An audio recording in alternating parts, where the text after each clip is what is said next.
forward some feedback for you this time on your first draft of your speech on stem cell research. You've brought in a lot of very interesting ideas into your speech and some interesting facts which will engage your audience. The first comment though is that you need to be careful that this doesn't read like an essay. At the moment when I look at your work it looks like an essay rather than a speech. The first thing that would help you is to change your title. Should stem cell research be banned or not implies that it's a discursive essay, meaning that you are going to discuss this topic from both sides. But you need to write a persuasive speech, which means that you need to convince your audience either yes, it should be banned, or no, it shouldn't. You weren't here when we did a debate, but it's the same idea that you are debating, but instead of debating it, you're actually just presenting one view to your audience. So check your title first. Secondly, you need to address your audience. So ladies and gentlemen, if it's a formal speech. Introduce yourself. Your audience need to know who you are and why they should trust in you. So ladies and gentlemen, my name is Momo, or you can change your name. You can talk about where you work, what you do, and it needs to be something that's related to stem cell research. For example, I am the chief scientist in XXX company researching stem cells. This part here, you've said, have you remember? Your audience obviously won't remember this happening because they wouldn't be alive at that point. So you might want to say something like, do you remember learning about the great happiness that Prometheus gave the world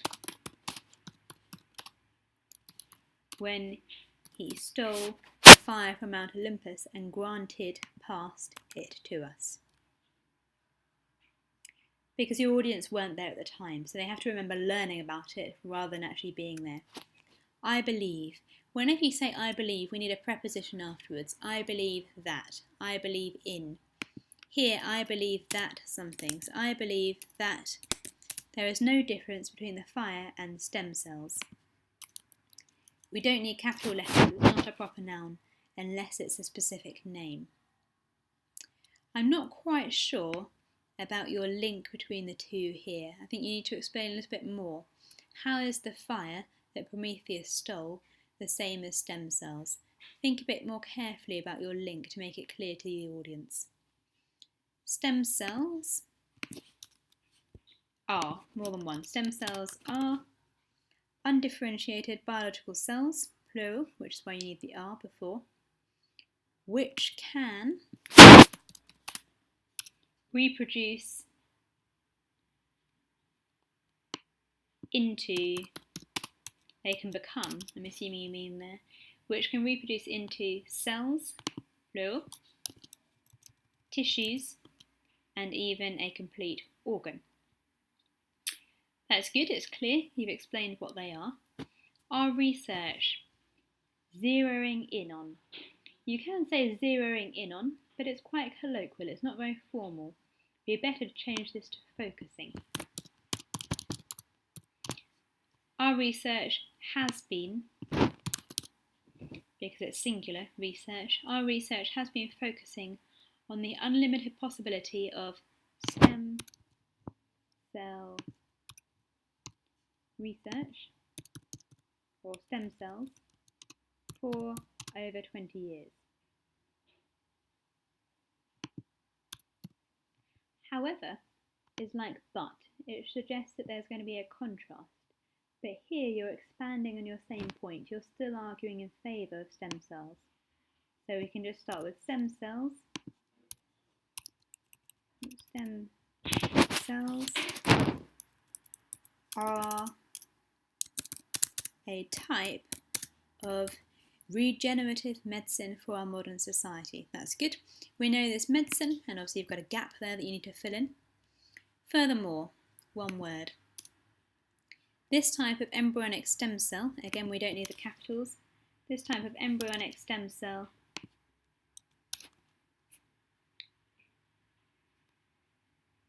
furthermore, here we can just have embryonic stem cells are, because again you've got a plural, are biological stem cells that are undifferentiated, which means that they can recreate the cell, tissue, organ, again plural, cells, tissues, organs, through cellular differentiation processes.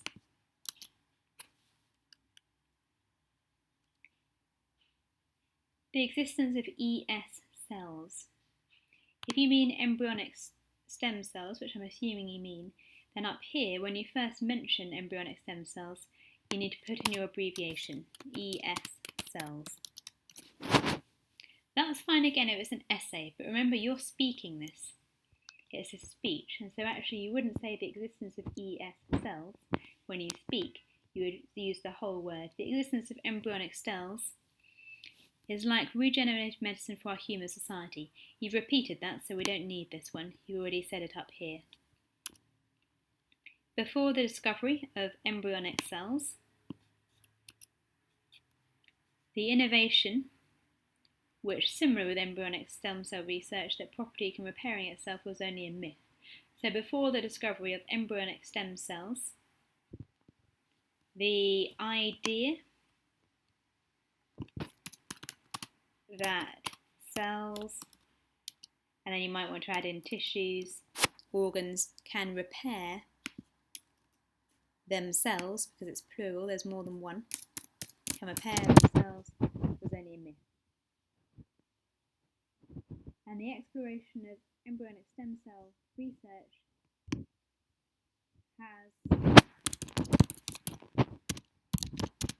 brought technology one level higher, since it can heal visceral organs and diseases such as cancer, we don't need a capital letter, from mankind is implied. So you've got lots of good ideas in here, Momo, but you need to think carefully. Firstly, it's a speech, so you need to make sure the format, as well as your tone and language, is appropriate for a speech. Don't make it too complicated, because your audience are not scientists. Remember, your audience are religious people, I think Buddhist people that you're going to be speaking to. So think carefully about your audience, the level of scientific knowledge that they have, as well as what they need. What do they need to understand the topic that you're talking about? And try not to make it too complicated for them. But this is a good start. So once you've simplified it and you've made it appropriate for the speech, you can then tell the audience what are your 3 main points, and then in each paragraph have 1 key point and an example before summarising in your conclusion. So good start so far, and just have another look at what the speech looks like. Look at the example speeches I gave you to help you. But well done.